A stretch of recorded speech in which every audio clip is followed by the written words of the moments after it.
May mga gabi na ang dilim ay mas malalim kaysa sa karaniwan. Gabi na wala kang ibang maririnig kundi ang mga alingawngaw ng hangin at ang kaba ng iyong puso. Kung minsan, may mga bagay na hindi mo kayang makita, pero ramdam mo.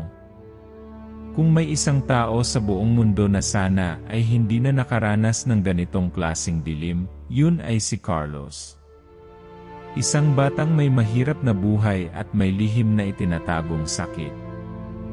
Isang batang nawala ng magulang, ngunit nakatagpo ng pag-asa sa mga bisig ng isang lalaking tinatawag nilang albularyo. Walang ibang maasahan si Carlos, kundi ang kanyang tanging kaibigan na si Mang Tonyo, isang matandang mang-ukit ng kahoy. Sa tuwing magkasama sila, nakakalimutan ni Carlos ang bigat ng kanyang buhay, mga gabing walang kuryente, mga umaga na ang tanging pagkain ay kanin at asin. Pero may isang bagay na nagbago. Isang araw, sa gitna ng kanilang tahimik na buhay, isang kakaibang pangyayari ang nagpagising kay Carlos sa isang mas madilim na katotohanan. Nang isang linggo, inanyayahan siya ng albularyo, isang matandang lalaking matagal nang hindi nakikita ng mga tao, na bumisita sa kanyang bahay. Ang mga hindi kayang ipaliwanag na pangyayari ay nagsimula ng bumangon. Isang malamig na simoy ng hangin na dumaan nang wala namang dahilan. Mga kaluskos sa madilim na kabundukan na walang nakikita. At ang pinakamalupit sa lahat, ang malalim na mga mata ng isang nilalang na hindi tao, na nagmamasid mula sa likod ng punong kahoy. Ang mga mata ni Carlos ay lumaki sa takot, at hindi niya alam kung ang mga ito ba ay nagmumula sa kanyang isipan o sa isang nilalang na may masamang layunin. Ngunit hindi siya nag-iisa. Nasa tabi niya si Mang Tonyo, ang tanging kaibigan at guro niya sa lahat ng bagay. Tinutulungan siya ng matanda na maglakbay sa mundong puno ng mga kwento, ang mundo ng mga nilalang na hindi matutukoy ng mata ng mga tao.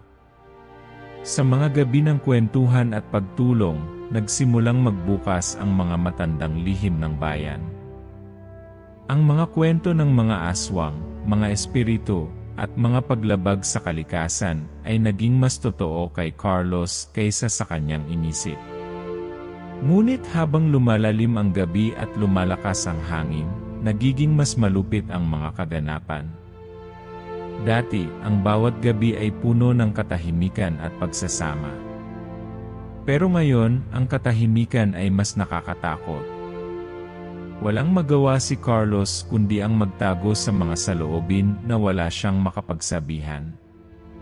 Kahit ang kanyang pinakamalapit na kaibigan, si Mang Tonyo, ay tila may mga bagay na hindi kayang ipaliwanag. Sa bawat sandali, mas lalo siyang nahihirapan. Isang gabi, nagdesisyon si Carlos na tumanaw sa kabundukan.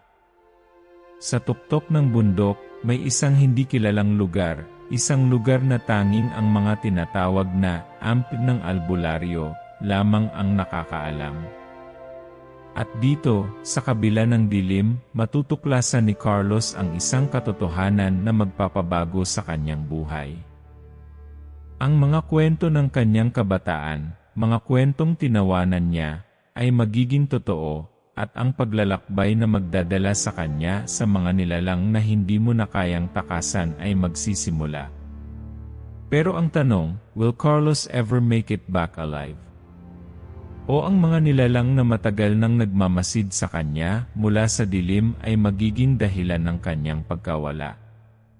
Ang gabing iyon ay isang gabing puno ng misteryo, at ang kwento ni Carlos ay magsisimula lamang at hindi mo na matitiis na hindi ito tapusin.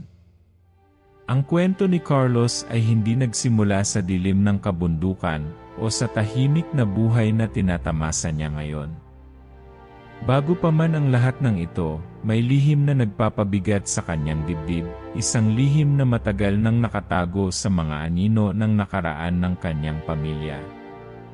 Ang kanyang ina ay pumanaw ng bata pa siya, at ang kanyang ama ay laging abala sa trabaho, hindi kayang magbigay ng atensyon sa mga maliliit na bagay na kailangan ng isang bata.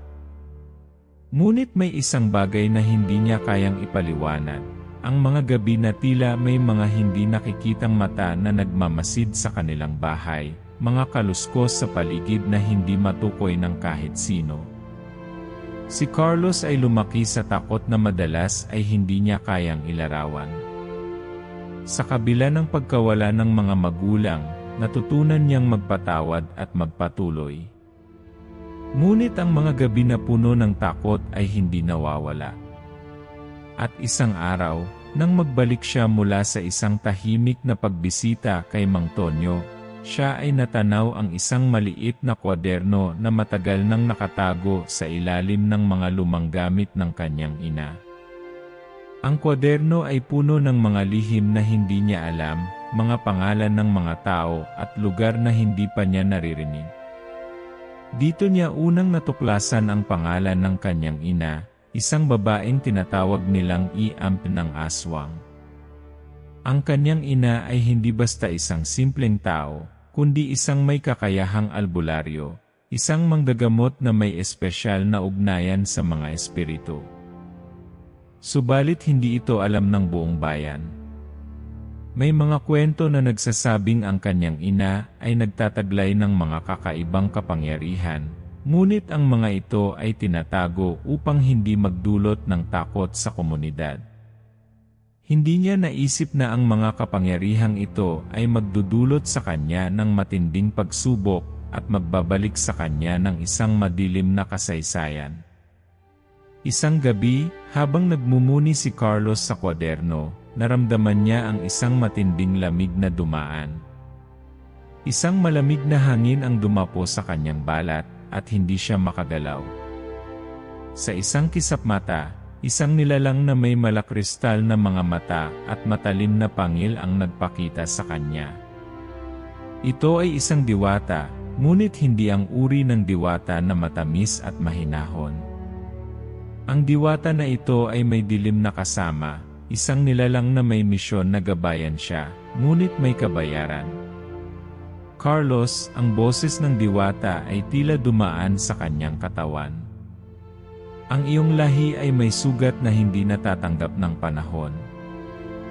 Ang mga lihim na tinatago ng iyong pamilya ay nagdudulot ng malaking panganib.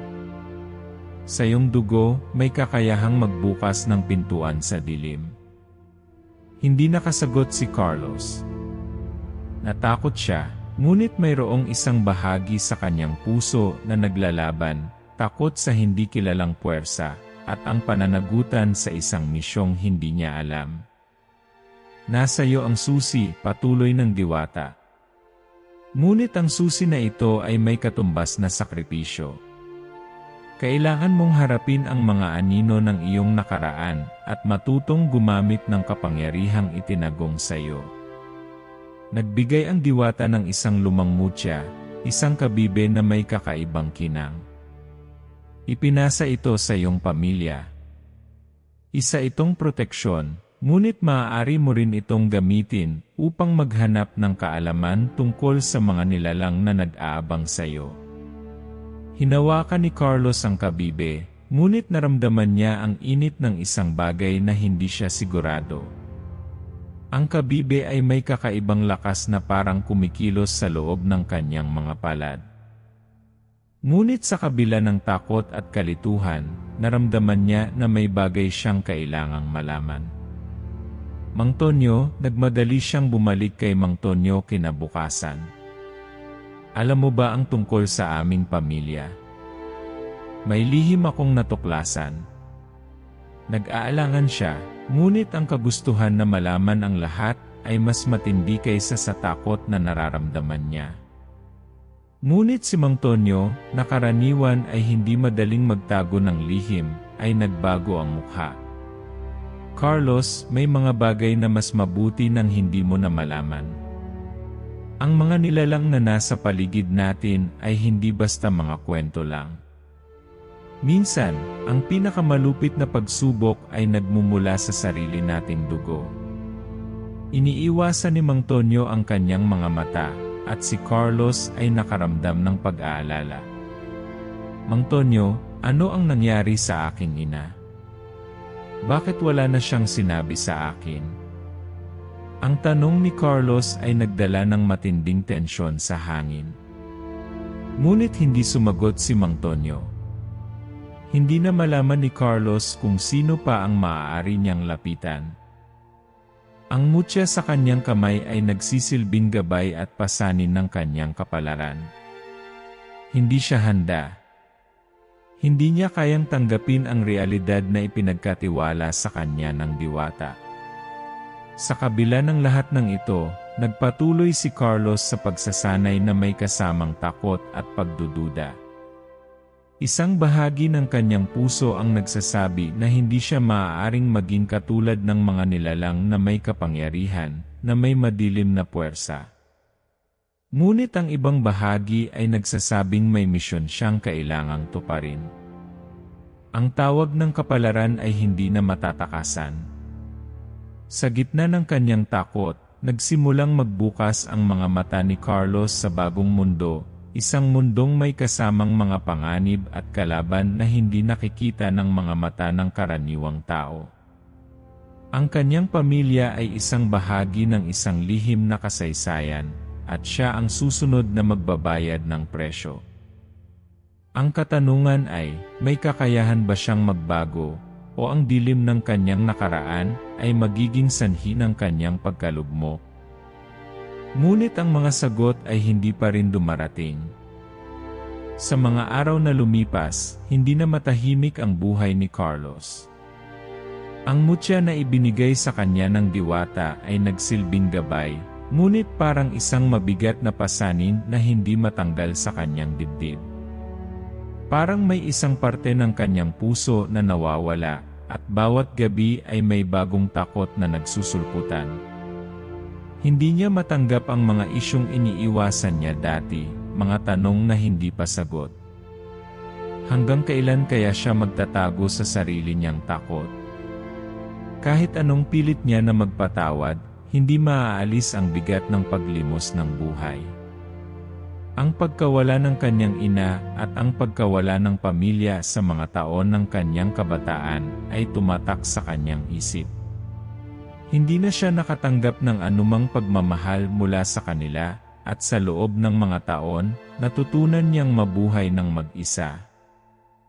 Pero ang mga lihim ng pamilya niya ay parang mga pira-pirasong alon na paulit-ulit na bumabalik sa kanyang isipan.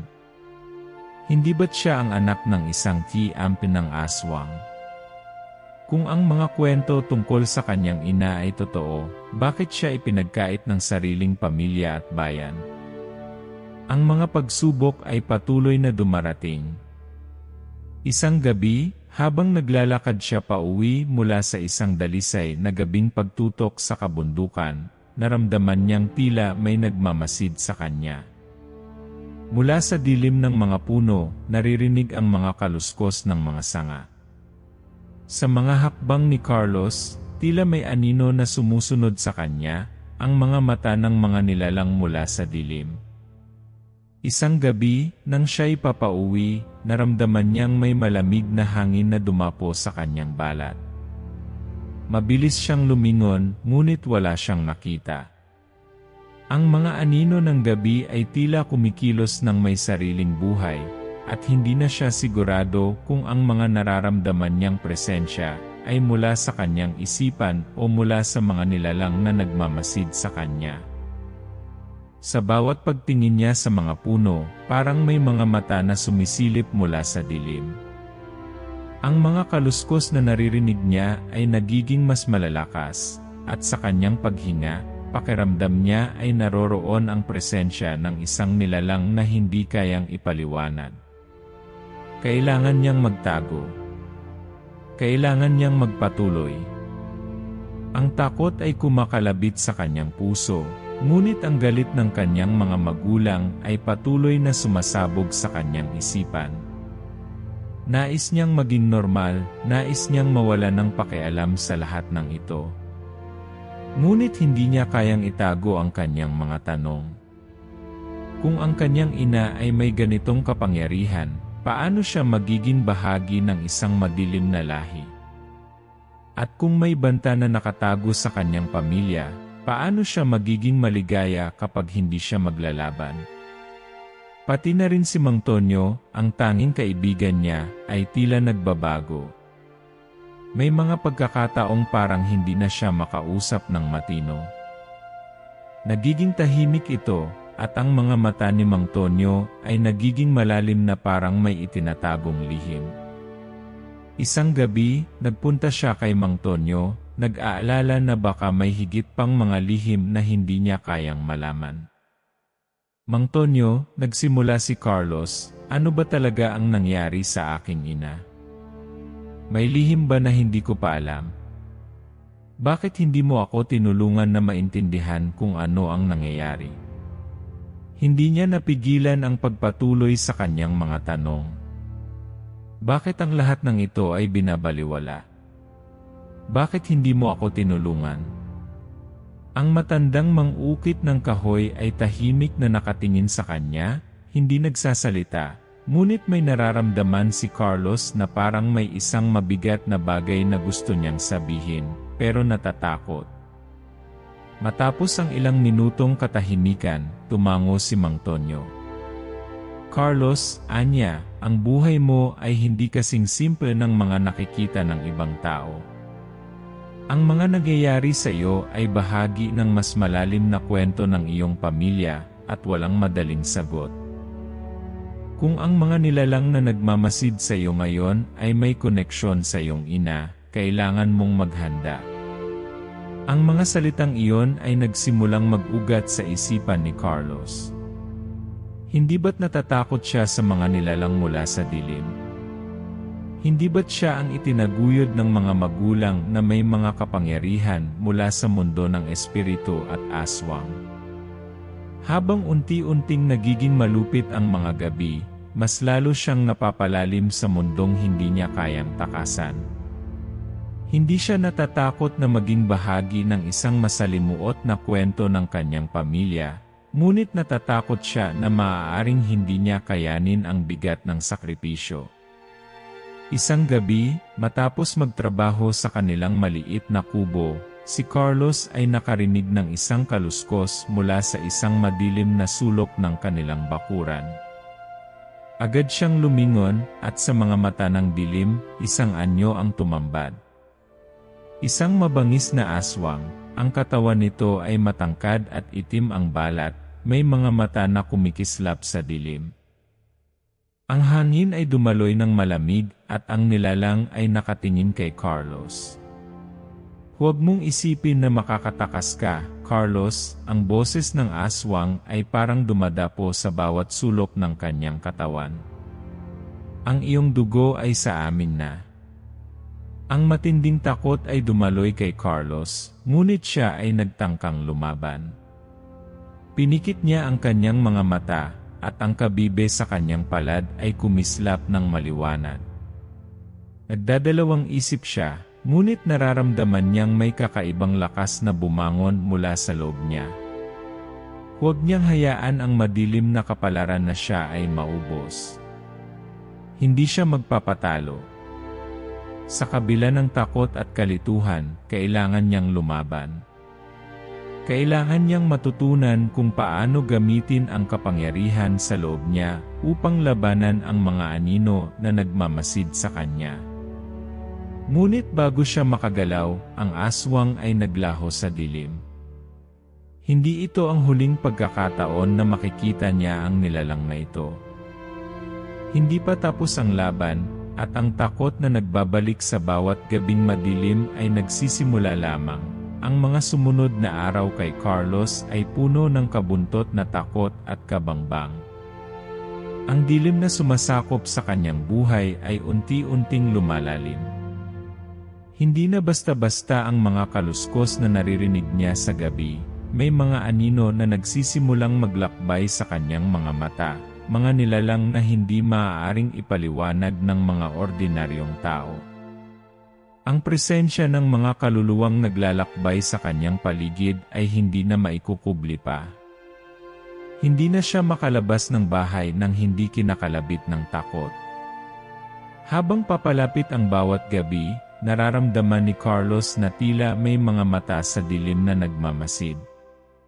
Ang kanyang mga gabi ay puno ng mga kaluskos mula sa paligid.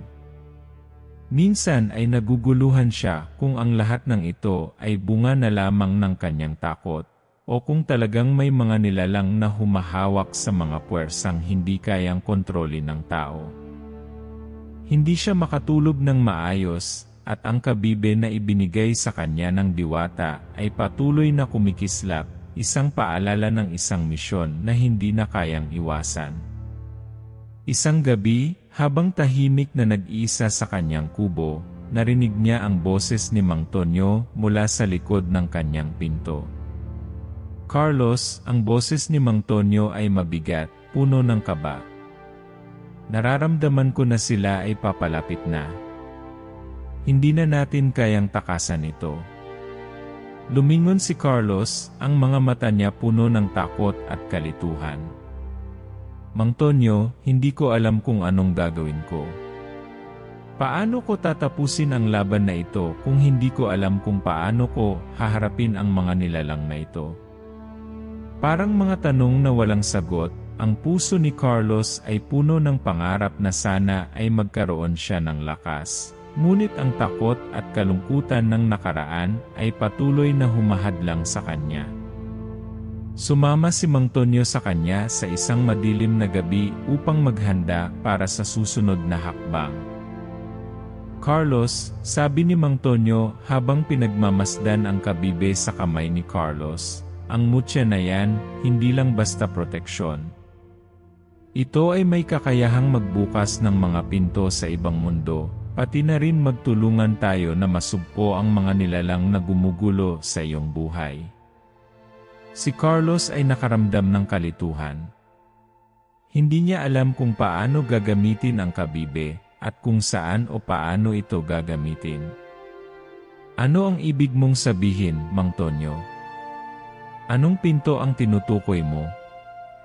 Mabilis na tumingin si Mang Tonyo sa paligid, tila nagmamasid sa lahat ng galaw. Carlos, sa pamamagitan ng kabibe, maaari mong matutunan ang mga lihim ng mga nilalang na gustong magdulot ng kapahamakan sa iyo. Ngunit hindi basta-basta ang paggamit nito. Kailangan mong magkaroon ng tapang, at higit sa lahat, kailangan mong tanggapin ang iyong kapalaran. Ngunit hindi ito ganun kadali para kay Carlos. Ang kanyang puso ay puno ng pag-aalinlangan, at ang mga alalahaning hindi pa natutugunan ay nagpapabigat sa kanya. Minsan, naiisip niyang bakit siya.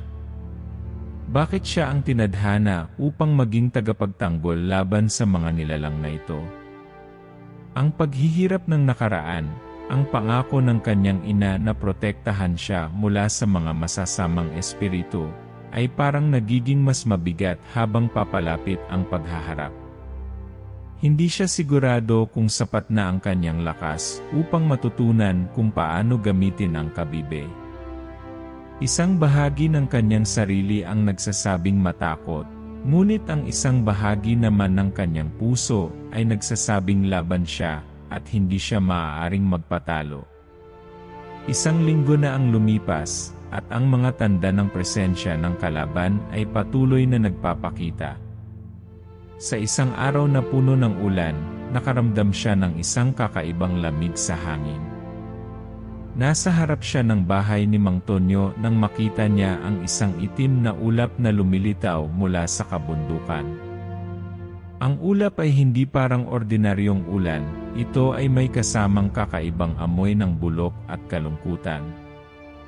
Pagdapo ng hangin sa kanya, para siyang tinulungan na magsimula sa isang bagong landas, ngunit ang landas na iyon ay puno ng pangako ng panganib. Sumunod na gabi, nagsimula nang magpakita ang mga anino mula sa dilim.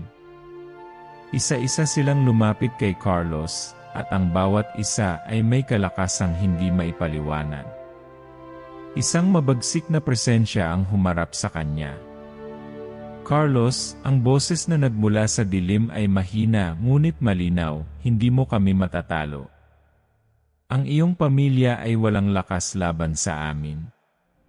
Nakita ni Carlos ang mga anyo ng mga aswang na naglalakad sa kanyang direksyon, ang kanilang mga mata na kumikislap at mga pangil na matalim.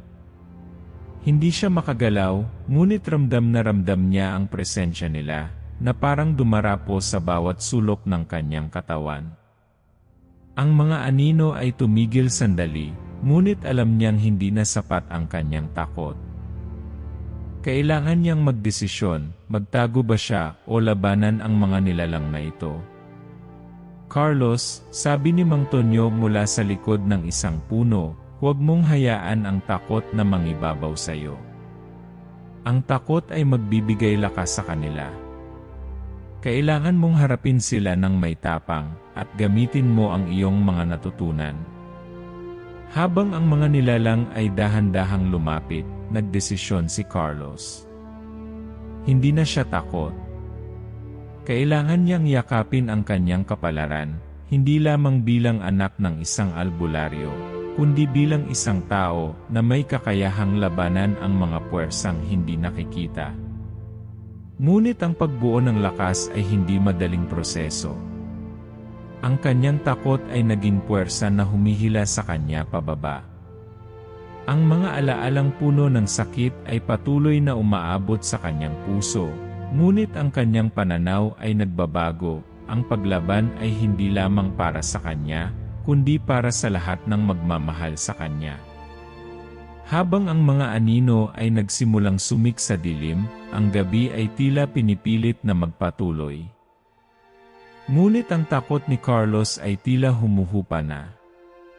Sa kabila ng lahat ng ito, siya ay maghahanap ng tapang sa kanyang sarili, at matutunan kung paano gamitin ang lakas na ipinasa sa kanya ng kanyang pamilya. Ngunit hindi ito magiging madali. Ang kalaban ay hindi magpapatalo, at ang dilim ay patuloy na magsusubok sa kanya. Ang mga sumunod na araw ay naging mas madilim para kay Carlos. Ang takot na paulit-ulit na nararamdaman ay nagbigay daan sa mga hindi maipaliwanag na pangyayari. Para bang ang mga anino mula sa dilim ay sumasabay sa kanyang bawat hakbang, umaabot na sa kanyang mga panaginip. Habang lumalapit ang gabi, siya ay nagiging mas maligaya sa pagnanais na magtulungan sila ni Mang Tonyo upang harapin ang mga nilalang na patuloy na nagmamasid, ngunit may nararamdaman siyang may hindi tama. May mga bagay na patuloy na hindi umaabot sa kanyang mga mata. May mga lihim na tila hindi maipaliwanag, at ang mga tanong niya ay hindi pa rin nasasagot. Isang gabi, habang naglalakad siya patungo sa kubo ni Mang Tonyo, naramdaman niyang may kakaibang hangin. Hindi tulad ng mga karaniwang gabi, ang hangin sa paligid ay parang nagdadala ng isang pakiramdam ng takot. May kakaibang amoy, hindi maipaliwanag, na sumingaw sa hangin. Habang patuloy na umaabante si Carlos, isang anino na hindi niya kayang tukuyin ang itsura ang dumaan sa harap niya. Hindi siya sigurado kung ito ba ay isang nilalang o ang dilim na kanyang nilalakbay, ngunit ang pakiramdam ng pagdapo ng malamig na hangin ay tumagos sa kanyang laman. Pagtingin niya sa kanyang paligid, nakita niyang walang tao. Ngunit sa isang sulok, sa ilalim ng isang puno, naramdaman niya ang isang presensya na hindi matukoy. Isang kakaibang aura, isang lakas na sumasalungat sa kanya. Carlos. Ang boses ni Mang Tonyo na nagmula sa likuran ay nagpatigil sa kanya. Hindi na siya nakagalaw at ang takot na matagal nang pinipigilan ay muling bumangon. Hindi mo pa ba nararamdaman? Hindi mo pa ba nakikita? Tanong ni Mang Tonyo na tila nagtatago ng isang lihim. Mabilis na tumingin si Carlos sa kanya. Ano nang ibig mong sabihin, Mang Tonyo? Ang takot ay nagsimula ng mangibabaw sa kanyang isipan. Ano ba ang nangyayari? Bakit parang may namumuong anino sa bawat hakbang ko? Si Mang Tonyo ay tahimik na lumapit, ang mukha nito ay puno ng pasanin. Carlos, may mga bagay na hindi ko kayang sabihin sa iyo noon. May mga bagay na hindi ko kayang ipaliwanag. Bago mo matutunan kung paano gamitin ang iyong lakas, kailangan mong malaman ang isang bagay na hindi ko kailanman sinabi. Nagdalawang isip siya sandali at tumingala sa madilim na langit. Ang iyong ina hindi siya basta-basta albularyo. Sa narinig ni Carlos, ang puso niya ay tumigil. Ano nang ibig mong sabihin? Ano ang ibig mong sabihin na hindi siya basta-basta albularyo?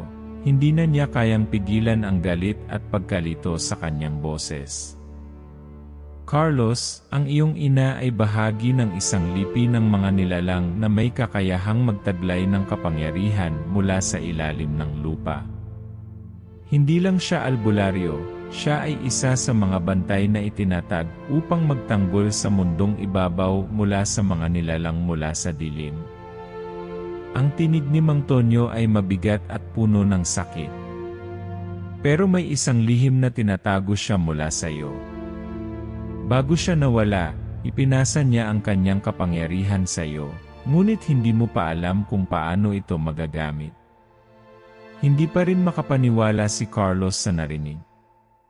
Hindi niya alam kung anong klaseng mundo ang pinapasok niya. Ang lahat ng sinabi ni Mang Tonyo ay tila isang masalimuot na laro ng mga kasinungalingan at lihim na hindi matutuklasan. Pero, bakit hindi mo sinabi sa akin, Mang Tonyo? Bakit hindi mo ako tinulungan noon pa? Nagdinit-ngit ang panga ni Mang Tonyo, at tila may nakatagong paghihirap sa mga mata nito. Dahil, Carlos, ang iyong ina ay hindi na buo nang umalis siya. May mga puwersa sa likod ng lahat ng ito na nagtangkang sakupin siya. Kung gusto mong malaman ang buong katotohanan, kailangan mong tanggapin ang iyong kapalaran at maghanda sa mga mas mabibigat pang hamon. Ang mga salitang iyon ay nagsimula ng magtaglay ng bigat sa puso ni Carlos. Ang kanyang isipan ay naguguluhan, ngunit may isang bagay sa kanyang katawan na nagsasabi na hindi pa tapos ang laban. Ang mga lihim na tinatago sa kanyang pamilya ay nagsimulang magbukas ng pinto sa mas madilim na mundo. Hindi na ito basta kwento lamang ng mga nilalang at aswang. Ang mismong pamilya niya ay nagiging bahagi ng isang masalimuot na laban na hindi kayang ipaliwanag ng ordinaryong tao. Ngunit ang paghahanap ni Carlos sa katotohanan ay nagiging isang mahirap na daan. Sa mga susunod na araw, nagsimula siyang makaramdam ng mas mabigat na presensya. Isang gabi, habang naglalakad siya papunta sa kubo ni Mang Tonyo, bigla siyang tinablan ng isang malakas na puwersa. Hindi siya nakagalaw at ang katawan niya ay nag-freeze sa isang lugar. Narinig niyang may boses na nagmumula sa dilim, isang boses na hindi kayang ipaliwanag. Carlos, ang boses ay tila isang bulong mula sa hangin. Hindi mo kami kayang talunin. Ang iyong ina ay nagtakda ng kasunduan sa amin, at ikaw ay bahagi na ng aming mundo. Ang mga salitang iyon ay parang sumabog sa utak ni Carlos. Isang bahagi ng kanyang katawan ay patuloy na nararamdaman ang bigat ng mga kahapon, habang ang isa naman ay nagpapahiwatig ng bagong laban na magaganap. Ngunit bago pa siya makagalaw, isang anino mula sa dilim ang biglang sumugod patungo sa kanya. Isang mabagsik na aswang, ang mga mata nito ay kumikislap sa dilim, at ang hangin ay tila nagiging mabigat.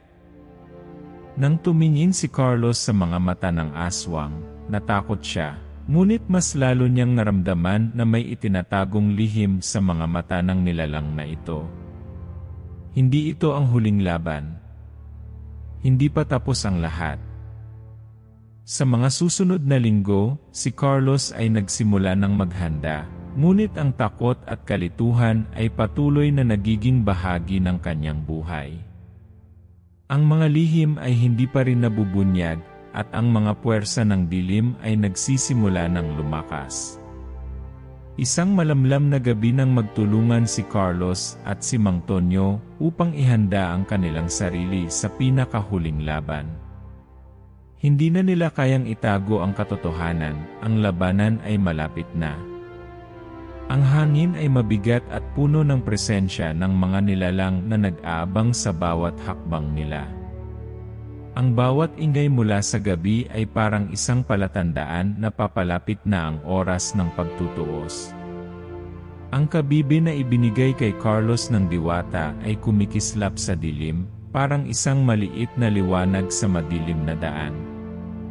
Sinusubukan niyang magtipon ng lakas, ngunit ang takot ay patuloy na sumisiksik sa kanyang dibdib. Ang mga alaala ng kanyang ina, ang sakit ng mga naiwang tanong, at ang mga saloobin na hindi pa naipaliwanag ay patuloy na nagpapabigat sa kanyang puso. Habang nilalakad nila ni Mang Tonyo ang makapal na kagubatan, hindi niya maiwasang magtaka, ito ba talaga ang kanyang kapalaran? Ano ang mangyayari pagkatapos ng lahat ng ito? Ngunit bago siya makapag-isip ng maayos, narinig nila ang isang malakas na ungol mula sa dilim. Ang mga anino sa paligid ay nagsimulang maglakbay, at ang hangin ay parang humihigop sa kanila. Sa isang iglap, nagdilim ang buong paligid, at ang isang mabagsik na nilalang na may matalim na pangil at malalaking mata ay lumabas mula sa likod ng mga puno. Siya na, sigaw ni Mang Tonyo, sabay dulo ng mga daliri niya sa kabibe. Carlos, kailangan mong gamitin ang lakas na itinaguyod ng iyong ina. Ngunit si Carlos, bagamat handa na, ay hindi pa rin sigurado sa kanyang kakayahan. Ang kalaban na kanyang kinakaharap ay hindi isang ordinaryong aswang. Ang nilalang na ito ay may kakaibang puwersa. May kakayahang magmanipula ng dilim at sumalakay mula sa bawat direksyon. Ang mga mata nito ay kumikislap sa madilim na kalangitan, at ang bawat galaw ay nagpapahiwatig ng galit at paghihiganti. Hindi na nagdalawang isip si Carlos. Tinutok niya ang kabibe sa nilalang, at ang liwanag mula rito ay biglang sumabog. Ang mga anino ay sumabog, ngunit hindi ito tumigil. Sa halip, mas lumakas pa ang galit ng aswang. Tinutok ng nilalang ang mga mata nito kay Carlos, at sa isang mabilis na galaw, lumundag ito patungo sa kanya. Ang katawan ni Carlos ay nanginig, ngunit sa bawat sandali, ramdam niya ang lakas na ipinasa sa kanya ng kanyang ina. Hindi ako matatakot, bulong niya sa sarili, at sa huling pagsabog ng liwanag mula sa kabibe, nagawa niyang palayasin ang mga anino, ngunit hindi niya kayang puksain ang nilalang. Carlos, sigaw ni Mang Tonyo mula sa likuran. Kailangan mong magtulungan. Huwag mong iisang buho ang laban na ito. Si Mang Tonyo ay dumating sa tabi ni Carlos, dala ang mga ritual na matagal nang nakatago sa kanyang alaala. Magkasama nilang sinubukang gamitin ang mga sinaunang puwersa ng kanilang lahi upang itaboy ang aswang. Ngunit ang nilalang ay hindi basta-basta sumusuko. Ang katawan nito ay may kakayahang magbago ng anyo, at tuwing magsisilibas ang mga sugat nito, ang mga sugat ay nagpapakita ng higit pang puwersa. Ang dilim na bumabalot sa kanya ay parang isang malaking ulap na gumagapang sa buong kabubatan. Habang patuloy nilang nilalabanan ang aswang, si Carlos ay nakaramdam ng malupit na sakit. Ang mga paa niya ay parang nawawalan ng lakas, at ang katawan niya ay parang nawawala sa kanyang kontrol. Napagod siya, at ang isip niya ay puno ng pag-aalinlangan. Hindi ko kaya, bulong niya. Mang Tonyo, hindi ko kaya, si Mang Tonyo ay sumagot, ang mga mata nito puno ng kalungkutan. Carlos, hindi mo kailangang mag-isa. Ang iyong ina ay nagtiwala sa iyo. Huwag mong gawing ganap na kabiguan ang lahat ng sakripisyo nila. Isang malaking pagsabog ng liwanag ang muling pumalit sa paligid. Si Carlos ay naramdaman ang kanyang katawan na tila bumangon mula sa pinagmumulan ng kanyang takot. Ang kabibe sa kanyang kamay ay kumikislap ng higit, at tila ito ang naging hudyat ng pagbabago. Sa bawat galaw, ang mga anino ay nagsimula ng maglaho. Ang aswang, na patuloy na lumaban, ay nagsimula ng magbago ng anyo.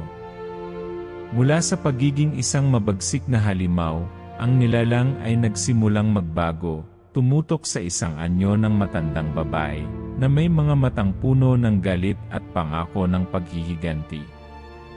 Hindi mo kami kayang talunin, Carlos, ang boses ng babae ay mabigat, at naramdaman ni Carlos ang takot sa kanyang mga buto. Ngunit sa kabila ng takot, nagsimulang magbukas ang isang bagong puwersa sa katawan ni Carlos. Ang kabibe ay patuloy na kumikislap, at sa isang huling galaw, nagpakita siya ng tapang na hindi niya alam na mayroon siya. Hindi ako titigil, sabi niya, ang boses ay puno ng lakas. Hindi ko kayang mawalan ng mas mahalaga pa. Bumangon siya mula sa pagkatalo at muling tinutok ang kabibe sa nilalang. Ang liwanag mula rito ay tumagos sa buong kagubatan, at sa bawat sigaw ng aswang, naramdaman ni Carlos na ang dilim ay nagsisimulang maglaho.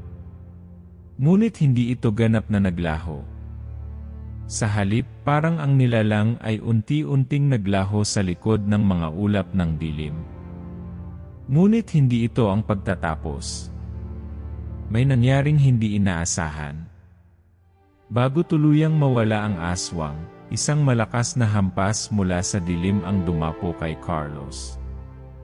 Naramdaman niya ang sakit sa kanyang tiyan, at napaluhod siya. Bago pa siya makabangon, narinig niyang may isang malalim na boses na bumangon mula sa dilim. Carlos, ito lang ang simula. Sa huling sandali, bago mawalan ng malay, nahanap ni Carlos ang kanyang sarili sa isang bagong mundo ng lihim na nag-aabang. Nang magising si Carlos, ang paligid ay tahimik. Wala na ang mga anino na sumasakop sa kabubatan, wala na ang mabagsik na presensya ng aswang na patuloy na bumabalot sa kanya. Ang tanging natirang ingay ay ang tunog ng malamlam na hangin at ang mga yapak ng kanyang mga paa sa matigas na lupa. Pinilit niyang bumangon mula sa kanyang pagkakahulog, ngunit ang sakit sa kanyang katawan ay matinding naramdaman. Ang mga sugat na dulot ng huling pagsabog ng liwanag mula sa kabibe ay nag-iwan ng marka, ngunit hindi iyon ang tunay na sakit na nararamdaman niya ngayon. Ang mga mata niya ay naghanap kay Mang Tonyo. Ngunit wala na siya roon. Ang matandang albularyo na naging gabay niya, ang naging tagapagtanggol at kaibigan, ay naglaho sa kawalan, tulad ng mga anino ng dilim. Napag-isip si Carlos na baka ito ang huling pagkakataon na nakita niya si Mang Tonyo. Ang matandang albularyo ay nagtago sa likod ng mga lihim, nagsakripisyo para sa kanya, ngunit hindi na siya makikita pa. At doon, sa mga sandaling iyon, sumik sa kanyang isipan ang tanong na matagal na niyang tinatanong, ang tanong na hindi niya kayang isagot noon. Bakit ako? Bakit ako pa ang pinili ng aking ina para magtaglay ng kapangyarihan ng isang albularyo? Hindi niya natagpuan ang sagot. Ang mga tanong ay nagsimula ng magbalik sa kanyang isipan, ngunit hindi na siya nakaramdam ng takot. May kapangyarihan siya, hindi para maghiganti, kundi para protektahan ang mga mahal niya sa buhay. Pumasok sa kanyang isipan ang mga alaala ng kanyang ina. Sa kabila ng lahat ng mga lihim at pasakit na itinaguyod nito, si Carlos ay natutong tanggapin na bahagi ng kanyang pamilya ang magaan at mabigat na bahagi ng pagiging albularyo. Nais ng kanyang ina na maging malakas siya, na magtaglay ng lakas hindi para sirain, kundi upang ipagtanggol ang mga tao. Hindi pa man buo ang mga sagot, natutunan niyang yakapin ang kanyang tadhana. Habang naglalakad siya pauwi, naramdaman niyang magaan ang kanyang mga hakbang. Hindi pa siya ganap na buo, ngunit may pag-asa na muling sumik. Hindi man siya nakapaghiganti, at hindi man nabigyan ng kasagutan ang lahat ng tanong, natutunan niyang huwag panghinaan ng loob. Dahil sa huling laban na iyon, nahanap niya ang kapayapaan sa kabila ng lahat ng takot at sakit na pinagdaanan niya. Pagdating sa kanilang baryo, nakita ni Carlos ang mga kababayan niyang dati nagtatago sa takot. Ang mga kabataang minsan ay tinataboy siya dahil sa mga kwento ng kanyang pamilya ay nagbigay sa kanya ng mga ngiti. Ipinagpatuloy ni Carlos ang buhay ng kanyang ina bilang albularyo, ngunit hindi sa paraang ginagamit lamang ang mga kapangyarihan upang magbantay laban sa dilim. Natutunan niyang gamitin ito upang magturo, magpagaling, at magbigay ng liwanag sa mga pusong naguguluhan. Bumalik siya sa mga simpleng araw ng kanyang kabataan, at iniwasan ang mga anino ng takot na patuloy na gumugol sa kanya.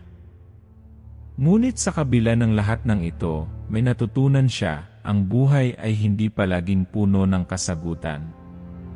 Sa bawat hakbang, may kalakip na sakripisyo at pagnanasa na magtagumpay sa kabila ng dilim. Ang mga pagkatalo, tulad ng mga pagkapanalo, ay bahagi ng ating paglalakbay. Sa mga pagkatalo natututo tayong lumaban, sa mga pagkapanalo, natututo tayong magpatawad at magbigay ng pag-asa. Sa isang gabi na muling nandoon siya sa ilalim ng mga puno, habang pinagmamasdan ang malamlam na kalangitan, nahanap niya ang sarili sa isang tanong, ano ang silbi ng lahat ng ito kung hindi ko magagamit ang lakas ko upang matulungan ang iba? Hindi na siya natatakot. Ang mga nilalang mula sa dilim ay maaaring muling magbalik, ngunit si Carlos ay handa na. Ipinagpatuloy niya ang pagbuo ng mga koneksyon, ng mga relasyon, at ng isang bagong buhay, ang buhay na hindi batay sa paghihiganti, kundi sa pagpapatawad at pag-unawa. Sa bawat araw na lumilipas, natutunan niyang magpasalamat sa bawat hakbang, sa bawat pagkakataon.